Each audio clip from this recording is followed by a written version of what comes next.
Friends, இப்போ என் கையில் ஒரு குட்டி குருவி ஒரு விசில் இருக்கு, ராவல் விசில்.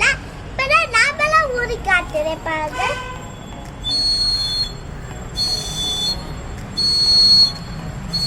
இப்பெல்லாம் தண்ணி ஊற்றி காட்டு, அப்போ வந்து பாருங்க. ஓகே ஃப்ரெண்ட்ஸ், இப்பெல்லாம் தண்ணி ஊற்றி போகிறேன். ஓகே ஃப்ரெண்ட்ஸ், இப்போ நான் ஊற்ற போகிறேன். கீழே கொத்து குடிக்கிற தண்ணி. இப்போ வந்து தண்ணி ஊற்றிட்டு இந்த பல்மையை குளிச்சு இப்போ நான் ஊற போகிறேன். இப்போ எப்படி இருப்பாங்க?